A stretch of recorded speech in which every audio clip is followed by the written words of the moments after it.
So thank you. So thank you again, everybody, for coming. We are here today to conduct our workshop on fraudulent jobs, which is part of International Education Week.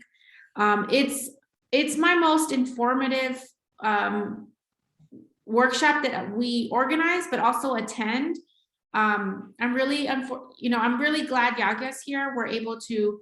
He's going to share his story today, but it's also makes me sad that he's here to share his story about how he has been, exposed to fraudulent jobs and folks who are trying to take advantage of our CCA students. So I'm just really glad we're able to do this and provide you with the content. And so, yeah, let's get started. I'm going to pass the Zoom baton over to Artie. Thank you, everybody, for joining us. Yeah, absolutely. And yeah, I think just to reiterate what Deanna's saying, it's sad, but at the same time, I'm glad that we have this content and this information in one place that we can share out to the community so that others in the future don't have to fall into the same traps. And I think this graphic is very telling of kind of the broader strokes or the broader things that happen not only to international students, but to others as well too. But as we were talking before we recorded, like especially for those that are international on visa statuses and all that kind of stuff, it's important to note that vague job descriptions will come up, search results won't add up, unprofessional emails will flood your inbox, and some opportunities are really too good to be true and can ask you to provide some really confidential information very early in the process. And the goal today is to share all the little things, and there's going to be a lot of content here, so I want to preface that to everyone, that kind of lists out all the little things that can happen to us as individuals and to you all as students as you are looking for jobs and searching as well too. So let's get started and talk about the red flags. There's going to be a lot of strange ass or behaviors. And I will try and pinpoint some of the bigger bullet points just because I know that all of us can read. But for example, the job posting or the communication has misspelling or grammatical errors. This still happens to this day, quite often because some of these jobs are coming from other countries and they're using Google Translate. They're using translator apps to try and communicate to us in English or in a different language. And quite often that sometimes means that there's going to be misspelling or grammatical errors. You'll see that sometimes the employer is going to contact you by phone. This is pretty unusual, especially as a first step when applying to jobs. Quite often, you're gonna find them through an application first. They should get your contact information first, and when they reach out back to you, typically that's going to be through email or through whatever database that they're using nowadays to get new employees. Quite often, a lot of companies and organizations use different platforms like LinkedIn, which we'll talk about later, or other hiring platforms to find people rather than just a straight up email out of nowhere and a straight up phone call out of nowhere. Some of the other things to note there is that they might ask you to provide a photo of yourself. They might ask you to do something new in an area that they're not in at all. And one that's really important, that's kind of the last 3 bullet points here, is it involves money. Right?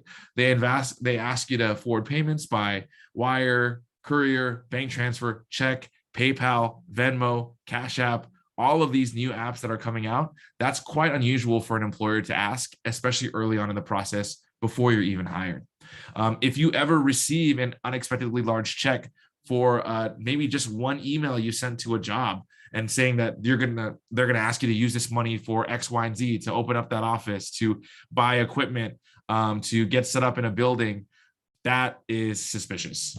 And typically, if it requires an initial investment, that would be beyond money as well too, but also equipment, things like that.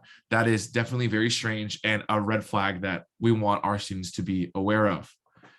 Also, if the employer asks for or posts a high salary that doesn't really match the skills, and we'll talk about how to figure that out in regards to, does this salary make sense or wage make sense to what they're asking me to do?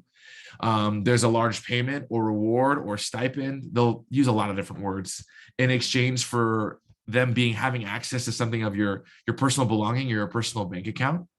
The job posting neglects to mention specifics about what you do, other than that you are going to get a job and you're going to work for this company and you're going to help us out a lot, basically being very vague. And the employer responds to you immediately after you submit your application, right? So imagine you have an email sitting in there for maybe an entire week, and you haven't applied to this job yet. And the moment you do it, all of a sudden you get a reply right off the bat. That is definitely a red flag. And it's always important to note that last bullet point there, that it doesn't really apply to an auto response when you receive from an employer stating that they got your application, right? Again, that goes back to what I was talking about earlier, that a lot of companies and organizations now use a job search platform, and typically there is an automated response that's going to come from that. If it's coming from a direct email or a direct person seconds after you apply, that could potentially be a red flag. And we'll help you find those things and research those things out. I always like to point out the GIF. It can be way too much. Like the money is way too much. They're asking for way too much. It is way too much. Lastly, in terms of red flags, getting in touch, right? So as you are doing research and you are looking into these jobs and opportunities, it would be quite difficult to find some basic information about the company, organization, gallery, whatever it may be. So contact information, there's difficulty finding an address, contact information, or the individual's name that might be reaching out to you, or a phone number. If you can't find those basic informations for some Google searches or looking through various job hiring platforms, that's definitely a red flag. If there's no way to contact them back, or over time contacting them back yields a no response, or a number is invalid, or the voicemail box is full, that is very scary and a red flag that we want people to pay attention to. Email, if it contains a non-business email domain or a personal email address, typically that is something that it does not come off as official at all, or the domain used by whoever's contacting you doesn't match the representatives of the company. That's also really good and a good thing to note, and could be very minor, right? It could be a dash instead of a period. They could have extra numbers at the end of their at whatever email sign. And that's how a lot of spam emails will get into our emails, even when a company's trying to contact us. It'll look so similar, but there's the slight differences that they want you to miss in terms of when they're contacting you. If there's no location near your area, that can be a red flag. And lastly, if there's no website, nowadays, almost every company or organization, especially in the creative fields and the creative arts, has a website or a portfolio or something that's going to present what they do and why they do what they do. And if that's not existing, then that's definitely a red flag. And if it's not detailed enough, right? If you're looking through a company's website and it says almost every basic thing that every company says, that we want to change the world, we want to make impact in other people's lives, but it's lacking other specific information on how they do that or what the mission of the organization is, that's something to keep in mind as you are looking for jobs. So keep in mind, with the turn of these past couple of years, in the past, if it ever said that you were going to be working from home or needed access to a personal computer, that typically was something that was not common, but nowadays that's pretty common, given that so many of us, including art and design students, are working from home here and there when asked to. So it will be true, but it could be true, excuse me, but it's always good to know that if they're asking you to purchase more things prior to even offering you a job or anything like that, that is certainly a red flag for sure. So I always want to preface this, that Handshake is the official job platform of CCA, and we encourage everyone watching this video here on this call, make sure you create your Handshake account and know that Handshake does its utmost best to filter out jobs that are fraudulent. They're consistently checking these things. And on top of that, myself, Deanna, and the rest of the CDO staff are constantly checking those things on a daily basis to make sure that jobs that you find on Handshake are valid, real, and are not frauds. But just so you know, we are human and we do make mistakes, but that's why Handshake has built in so much of the validity searches, and they have a back-end way of checking it to make sure that people are following the guidelines of Handshake to keep you safe. And so that when an employer contacts you after you apply, they're real and super excited to meet and connect with you. So please know, if you find anything that seems fraudulent and you want us to check out, there's our contact information right there, along with the careers email, which we both have access to, that we'd encourage you to email if you find anything that's suspicious or asking to do anything weird, like some of the things that I had mentioned with those red flags. So lastly, before I throw the mic over to Deanna, to avoid employment scams, do your research, right?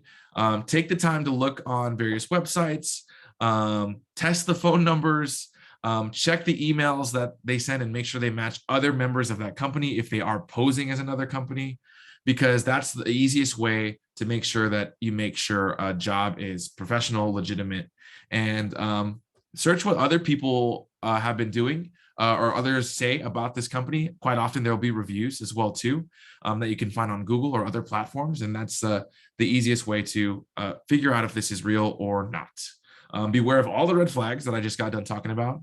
And last, but certainly not least, we don't want you to be in financial burden. Never send money to strangers.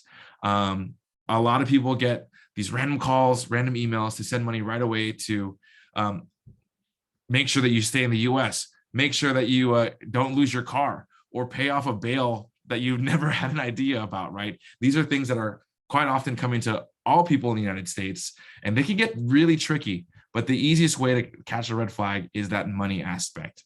Before you even get a job, know that they should be paying you. You shouldn't be paying them, especially before you even get it. So let me throw the mic over to Deanna to talk about some more examples for you, and then we'll hear a story from Yagya.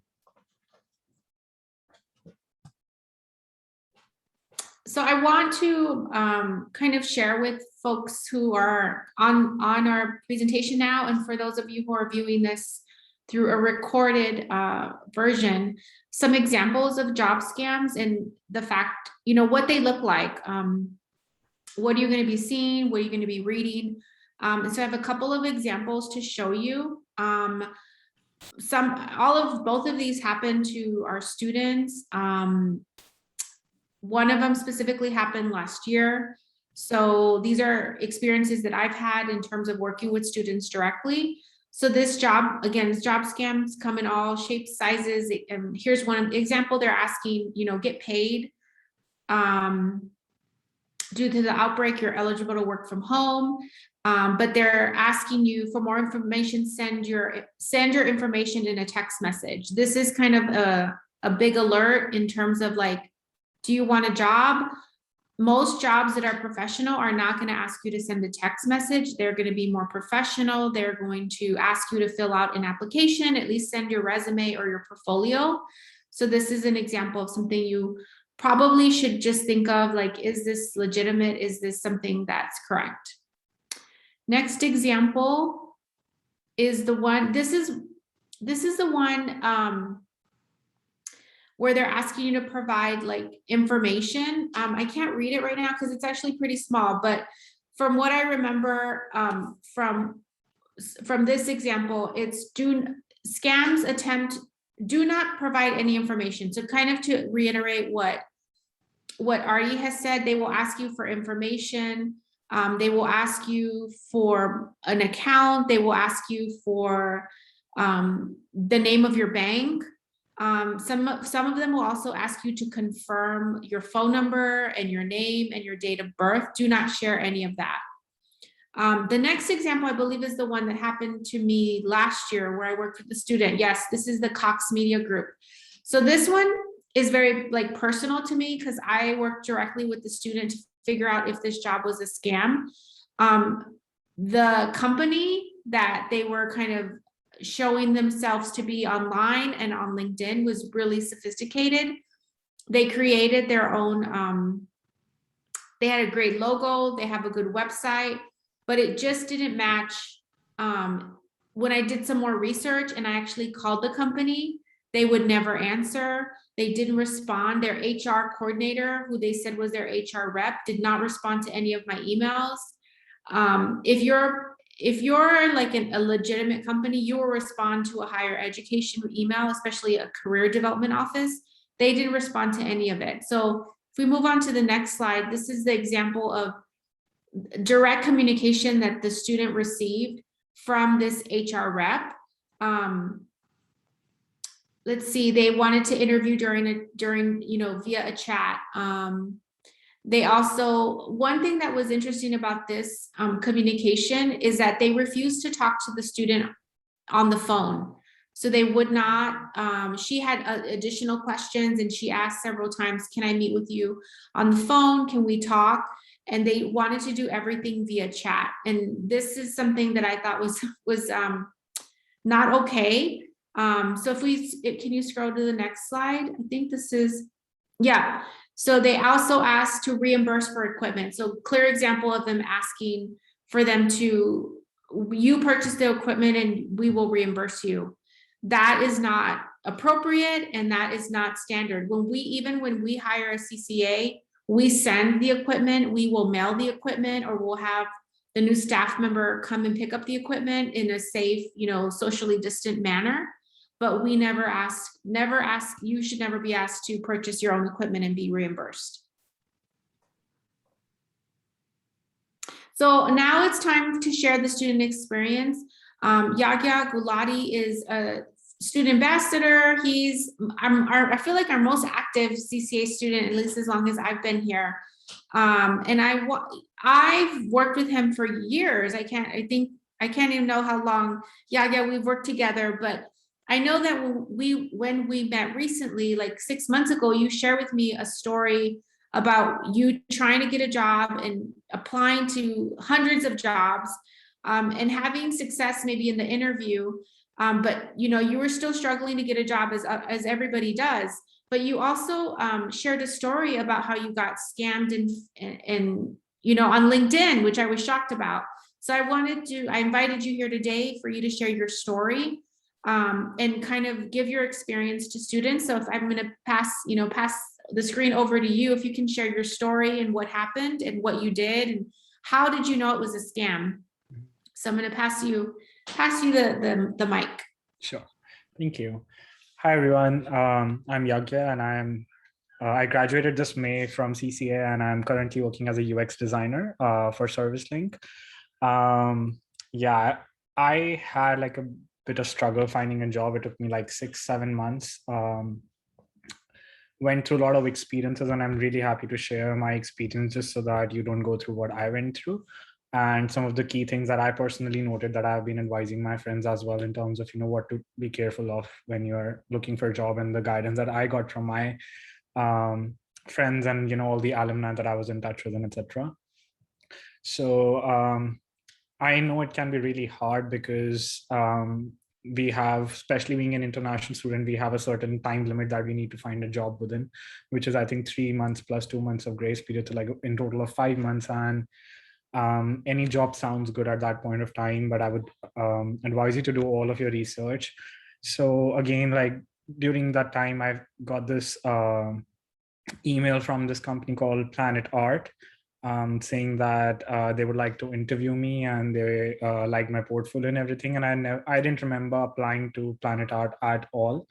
But I just immediately went on to the website and looked. It's like a properly functioning company and everything. They have their address and phone numbers and everything. The website looks pretty good and they have like really big clients as well. So I thought like I will go and talk to them and everything. So I scheduled my appointment and I talked to them. And that was my first time when I was having a chat-based interview. So they asked me to download a separate application. I don't remember the name. It was called Secure Web or something. I downloaded the application. I put in a code that they gave me just for my own verification purposes. And then we had this chat started and our interview started. That was the first round of interview. And generally a big red flag here is that they always start the process with HR, where they ask you general requirements on if you are actually, you know, filling in all the qualifications for the job and responsibilities or not. So it's they directly started the interview and I asked them if I can do it over the call or like FaceTime or like whatever, something like where I could see them. But they said, no, it's only chat based because they're also, they want to record all my information and everything, all my answers so that they can share it to everyone. So at that time I was really desperate to find a job and I agreed to that. And I started with my interview, and they said it'll be like 30 minutes. I was like, okay, good. So they found really good questions, everything from what inspires you to what made you, choose design, and what is your approach towards design, who are your what designers inspire you, and what about that designer specifically inspires you. So like they went in too much detail, and they told me that I have all the time to give the answers.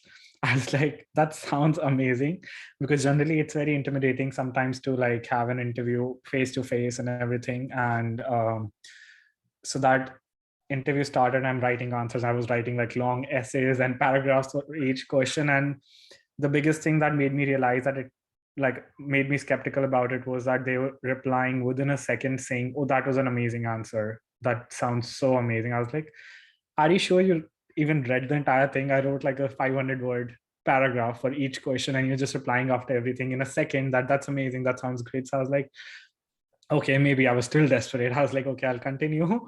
The interview went on for like 4 hours, and I had a plan, and I was already out at a temple, and I was like sitting there and texting them with my all the answers and everything. And then the interview ended. Actually, it did not end. And they said, the person said, I'm getting late. We'll continue in the morning. And the morning, the person replied saying that, oh, those are the only questions we had. I was like, that all just doesn't sound right. And then just I think a day later, I got a call from this person who claimed to be the manager of the company, and he's like, "You got the job, and we are sending you the email with the offer letter and everything. Sign it and send it back to us." I was like, "Okay, that sounds great." I was still very desperate. I was like, "Sure, I'm in. I'll do it." And they promised so many good things in the offer letter, like the initial letter when they send the job briefs and explanation and everything of responsibilities. I think that sounded really, really great. So I was like, this is exactly what I was looking for. And I was also somewhere very like feeling proud of myself that, how easily I got this job. I didn't do anything. They didn't even see my portfolio, which is the biggest thing, because coming from an art and craft background or something from the creative field, it's very important to see the portfolio, because that shows your skills. And all the managers, all the company designers and everything would love to see. And it's like a requirement as well to see your portfolio, because that will show them if we are a good fit for them or not. So they didn't even see my portfolio. That sounded even more skeptical. So before signing the letter, one thing that really tricked me was, I'll share my screen really quick. Oh, thank you. So the first thing that came up was, can you see the screen? Okay, yes. So here, this was the offer letter that they sent me. And then here they mention over here saying that software programs pre-installed on your Mac, and that will be provided by you. And you'll be sending that to LA to us so that we can install all of that to your computer. That was a big thing, because they will never ask you to send in your own personal devices to them. And other than that, they also like when they send me the job description and everything, they specifically mentioned that they will be providing me with all of the stuff except the Apple Pencil, iPhone 12 Pro, and iPad that is required, that I already had. So I was like, I don't need to buy anything that I already have, so I'll use that. And it's pencil, it's not pens. That is another big thing that they went wrong about. So there was just so much discrepancy here that they said they'll be providing me, and then in the email with the offer letter, they said I have to send that to them. And then on the call, they told me that the Apple Pencil, iPhone 12 Pro, and the iPad Pro, I need to buy it on installments, and then I have to share the receipts and the devices to them, and then they will be reimbursing to me on installment basis as well. So that's again a big issue, because they would never ask you to buy anything on your own. And another thing that came across as Adi and Diana already mentioned, that they will ask you to send in your personal information. So they asked me for my driver license, they asked me for my passport, they asked me for all the other important documentation. And from my own experience, I applied to like more than 100 companies, and I got through a lot of interviews and different offers and everything. And majority of them, I would say all of them, other than these few scam ones, they all asked me to upload all of these identification documents directly on the directly to the HR department, or else for the background check, and it had nothing to do with the employees of the company. So, which makes it more legal and confidential rather than just sharing it with the employee who's sending you the offer letter. Then other than that, I would just like to share other stuff that I was asked personally. They asked me for my SSN in few of the other jobs, SSN, which you should never share it with anyone.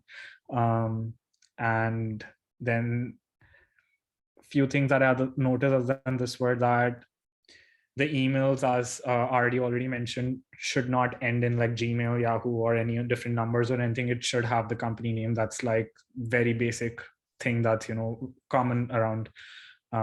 And so based on all of this, I just was very confused if I should accept it or not, even though I consulted a few of alumni at CC who were already working, and I asked them, I shared my letter and everything, and I was like, what should I do? I'm really confused if it's true or not. I send the offer letters and everything, all the information to my professors as well to get their view on this, like what they think, if it's legit or not. And all of them said that it looks skeptical. And then I started my research. So I went on LinkedIn. I tried to look for the company again and again, like on all different platforms, and it looked completely legit and like, there and everything. But then I saw a mutual friend somehow with this person who's working in this company on LinkedIn. So I reached out to that person that, oh, I have a few questions if you can help me. And that person is like, oh, this person, Adam Black, sent you the offer letter, or he called you himself. That's a big thing because he's like the CEO or something, like a high position. He would never directly call you. So that looks skeptical. And then he's like, did you go through any of the design exercises or anything? I was like, no. And chat-based interview and everything. So all of these things he made, he talked to the people in the company, and he let me know that it is fake and it's scam. So I shouldn't reply to them thereafter. And they never tried approaching me after that either. But all of that happened with another big thing. So I tried to directly message recruiters on the LinkedIn people finder. So I found the recruiter working in that company. I sent them the message, and I was like, I got this offer letter. I just wanted to make sure if it's legit and if it's right and everything. And they said it's the only reply that came was, it is fake. And then just a minute later, that profile was deleted. So a few of similar cases happened with me. That was a big shock to me, and I was really demotivated. I would say don't lose your motivation. Keep finding. It happens. It can be really stressful, but you got this. Then I would also like to share a few more things that I noticed in all other scams. I went through like, I think 5 to 10 companies that were fraudulent who contacted me. So other thing was that if anyone reaches out to you, any company, and you think that you haven't applied to them, how are they finding it? Ask them, how did they got to know about you? Because some of them might reach out to you. Like I've gotten call from really good companies and everything, and they saw my profile on LinkedIn, but some of them wouldn't have any answer where they found you. So that's another big thing. And then look for address and look for the physical address of the company, because they should have that, and try calling the phone number that they provide, because most of the time, in my own experience, that phone number never worked, whatever was provided.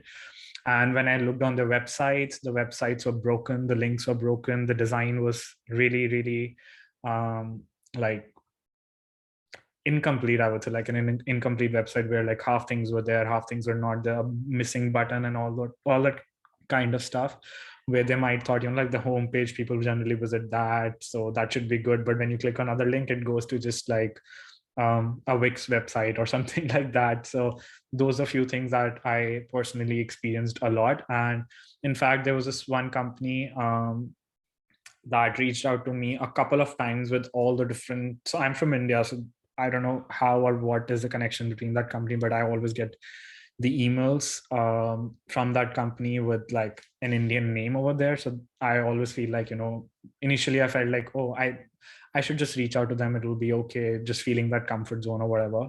But apparently it was really like, what made me feel skeptical was that I'm a UX designer, and then they're writing me an email saying that you have been chosen for this position. Like, would you like to proceed for the interview? And then after that, they write, oh, if you would like to apply, go on this link and apply. I was like, if you've already chosen me, how would I go and apply? And then this till date continue to send me emails on daily basis for the jobs that I am not even interested. Like they're not even connected to UX design or graphic design, and they send me for like engineering or like other technical jobs and stuff. So that does not relate to me at all. But they say that they saw my application, so that's completely fake. And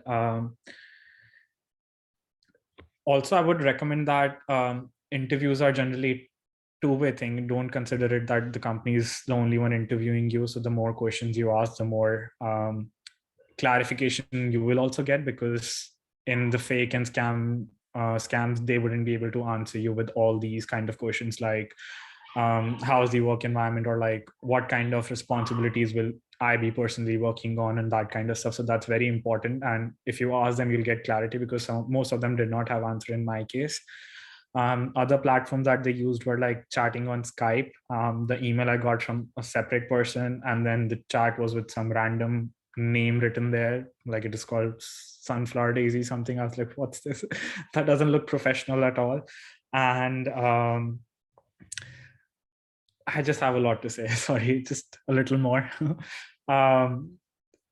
So generally, also what I noticed from my own experience was that whenever there'll be an interview, they'll let you know in advance that your interview will be with our HR. Like it'll be an HR call talking about the basic requirements or qualifications, or if it's with the product designer who will go over your portfolio, or if it's with the technical officer who will go with other software requirements and everything. So they'll let you know in advance. If they don't do so, that's also a big red flag, because they need to tell you that beforehand so that you are prepared for the interview. And in these cases, they just didn't tell me who was the interview with. And they said it's HR, but it was a whole new different level kind of stuff like portfolio and a whole new different kind of stuff. For example, asking me for the personal details like SSN, my address, and like my ethnicity and all that kind of stuff, and also for my driver license. And just the first call, generally they ask for all those details after the offer letter and not before that. And in other cases, I also got like PDFs from these companies asking me to open the PDF to see the grant that they're providing me before even I start the job. And in order to open the PDF, they're given a specific code and everything that I need to use. So that's again a big thing. If it's basic job requirements and responsibilities, it should be publicly available, because anyone can apply for the job, and not like, very few people. So that's again a big scam, because there are ways where they can access all the information on your computer and hack and all that stuff just using few links on their emails. And other than that, as this was also previously mentioned, that time frames, like how quickly they respond. Most of the companies that I got through the offers and like the interviews and everything, most of them took a little while to reply, sometimes even weeks and months, because they are interviewing a lot more people at the same time, and they have a lot more rounds of interviews, and they need to sit with the entire team to decide who will be the perfect fit for the company. So if you hear back within a second or like a same day or something like that, that's also a big red flag from my experiences, because I was like, as I said, after this 500-word essay, and not just one, like maybe 20 of those in one chat, they replied to me in a second saying that that's an amazing answer or whatever. So that all of that just doesn't add up. So those are a few of the things that I personally went through. I would just recommend contacting as many people as you can. Alumni is the people who you can help, especially the career development office. We have such a great team at CCA who's helping us, and I would definitely recommend reaching out to them and asking them, for just like the suggestions, or like if they can help you with like just knowing if it seems to be like skeptical or like scam or something like that or not. So reach out to people, talk to your friends, talk to your professors or whoever you trust, because I have seen a case where this person was a friend of mine was hired, and they made him buy this computer and Mac or whatever, and after that the company just disappeared. So that just disappeared. Like literally, there was no contact or anything. The emails that were being sent from my friend were not reaching them. It said it's a wrong email. They deleted the emails. Also, I forgot to mention a really big thing, which is the last thing I would say, is that, as I mentioned, the Planet Art company that reached out to me, the rest of them were all completely fake, but this Planet Art company actually exists. And this team of fraudulent people were just imitating to be part of that company. And they acted with, like, sending me their logo, like all the job offers and everything with their logo on it and everything. And how I personally found out was that their email doesn't end at careers and jobs, it ends at careers and not more than that. So that all made me realize that this is not the right one. And yeah, I would just recommend reaching out to the recruiters, designers, and you can even clearly ask. Like after that, I got so scared that every offer I got after that, I clearly asked them, I just want to make sure it's not fake, or like, it's not scam, because I've gone through such experiences in the past. I would like to know more about more information about the company, like more details, such as exactly what I'll be working on and who are the people I'll be working with, so that I could look each of them up on the LinkedIn and profiles. And I made sure I talked to each one of them somehow or the other.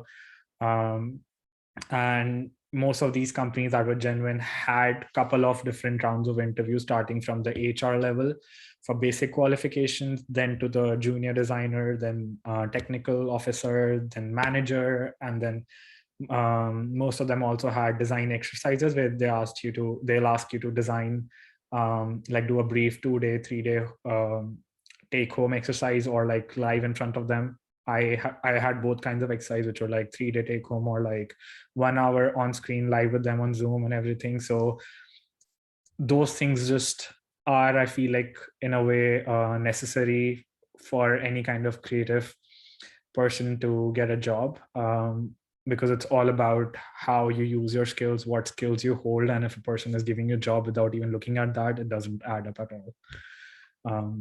Yeah. And also, I would say, like, sometimes what I went through also was that they promised me certain kinds of responsibilities, but in the offer letter, it was completely different than from what they told me when I was applying for the job.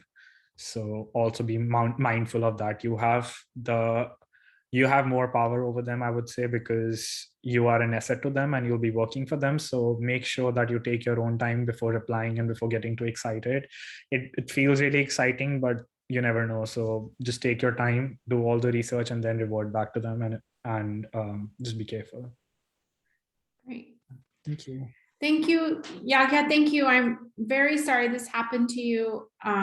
But I really thank you for taking the time to share your story. I know it's not easy to share those experiences with us, but thank you. And just know you're helping your peers, your alumni, fellow students who are also on the job search for internship or full-time opportunity. So thank you for joining us. We appreciate that. No worries at all. Thank you. So we are going to go back to the slides.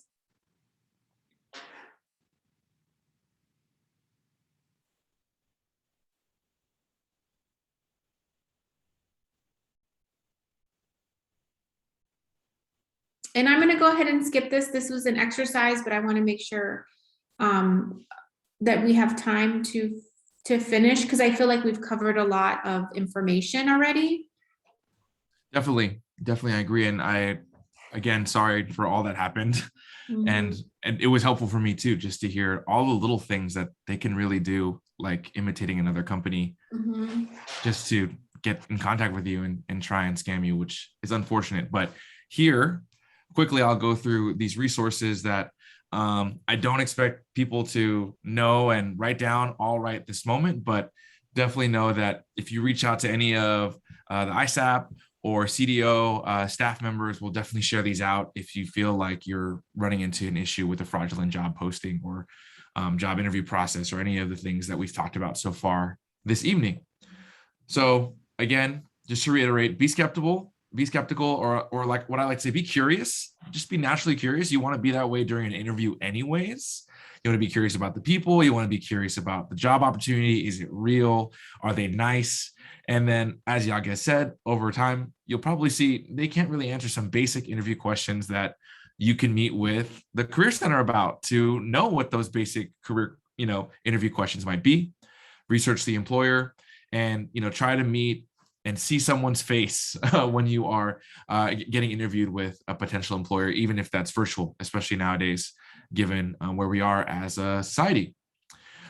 Here's some solid places to look, but as you heard from Yaga's story, keep in mind that there can be fraudulent people on these platforms. They're not perfect, but know that these 4 platforms do have a robust system to make sure and check that positions that are being posted, people that are creating accounts are real human beings, and know that real human beings can still be fraudulent on these platforms like LinkedIn, Indeed, Glassdoor, and Handshake. Again, we want to reiterate, here's our contact information. Please reach out to us if you need any kind of support going through the job search process or anything along those lines. Those are our emails. Take the time to look at company legitimacy. These are some solid websites that can bring up not only reviews, but real information on how they're doing, especially the Chamber of Commerce. So you could even look up some of these, see stats and statistics about how that company is doing financially, employer-wise, the size of the company. Take the time to look through these various websites to see how legitimate they are. And here's one slide that I will try and say every single point because it's really important.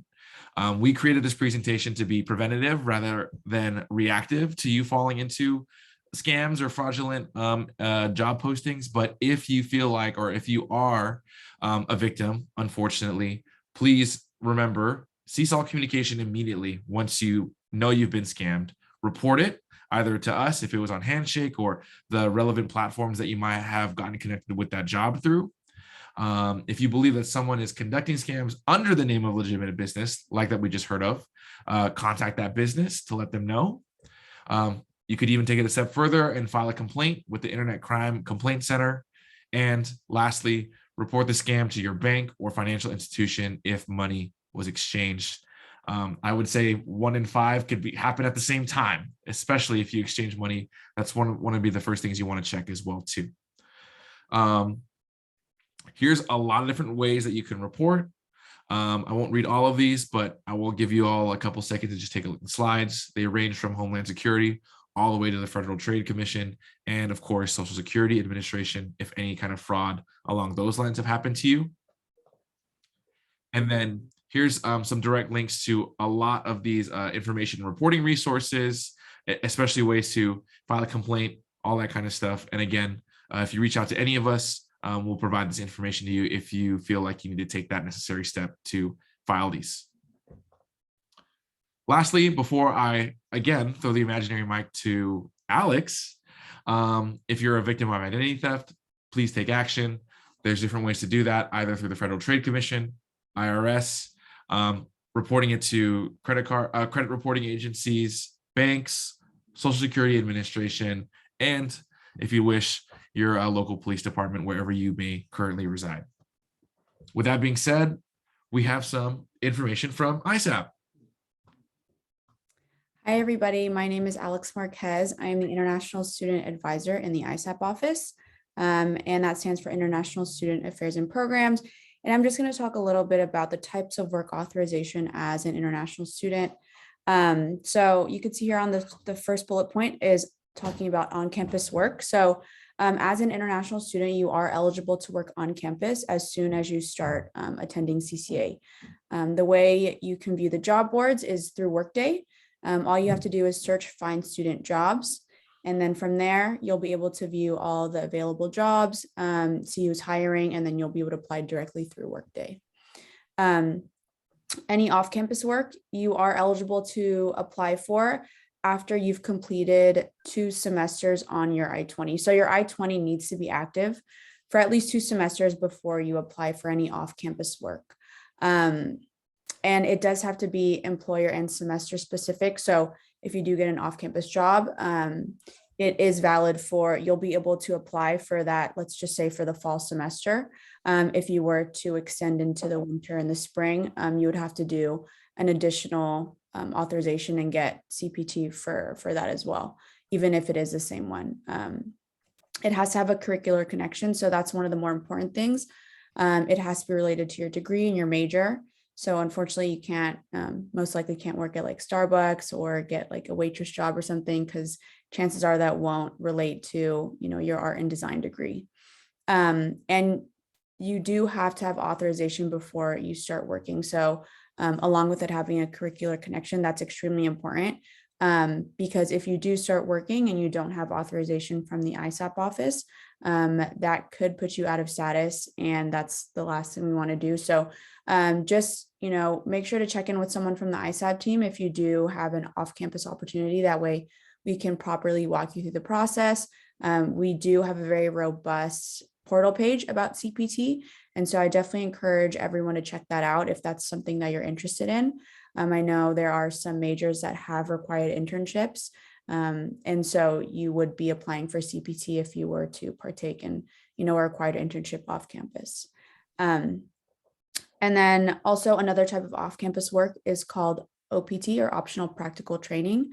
The main difference between CPT and OPT is that CPT is authorized while you are still a degree-seeking student at CCA, and OPT is you will be authorized for OPT after you graduate, and you can apply for that. We would walk you through the process. You're eligible to apply up to 90 days before you graduate, and it allows you to work in the US for up to 1 year, and possibly 3 years depending on your major. So there are STEM degrees, which allow an extra 2 years on OPT, and those degrees include interaction design, architecture, animation, and just recently graphic design. So you know, if you're in any of those majors and you want to inquire about STEM OPT and that extension, just let us know. Same for that. We have a very robust portal page about OPT and STEM. So definitely check that out, you know, especially if you're getting close to graduating. If you're, you know, a first or second year student, I wouldn't worry about it too much quite yet. You're more than welcome to check out the portal pages, but you don't need to apply for that until, you know, 3 months before you're graduating. And so, you know, if you have any questions about any of these types of works, feel free to reach out to the ISAP office. We're very available, you know, over Zoom, phone, now in person a couple days a week on campus. And so happy to answer any questions you guys have. And we usually work very closely with the career development office. So, you know, if you have questions about off-campus work, but also about, you know, frauds and scamming and things like that, definitely talk to either one of us and we can point you in the right direction. And then the last bullet point, I think Nancy's going to talk a little bit about the rest of International Education Week. Yeah, thanks so much, Alex. So as Deanna already mentioned, this is part of International Education Week. So I wanted to do a shameless plug about our upcoming events. At 8 o'clock, we have current international students sharing about their experience moving to the US, as well as tips as international students in the US. So I highly encourage y'all to check it out. It starts at 8 o'clock p.m. tonight, and it will still be accessible afterwards. So if you have time tomorrow or, you know, anytime after winter break, you can still access it on this website that I just linked in the chat. And our last event will be Trivia Night at Blattner Hall. So I hope to see all of you there. Thanks so much.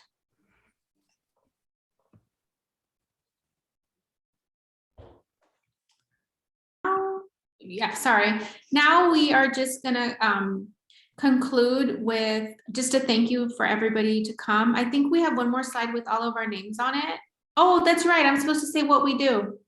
Career development, what do? We do one-on-one appointments. We do career coaching, resume reviews, job search strategies, mock interviews, grad school research. So if you need help with researching grad school, or if you need help with residencies and fellowships, please come to our office. Professional goal setting. So I would say if you just want to have a conversation, come to our office and we are happy to help you, support you.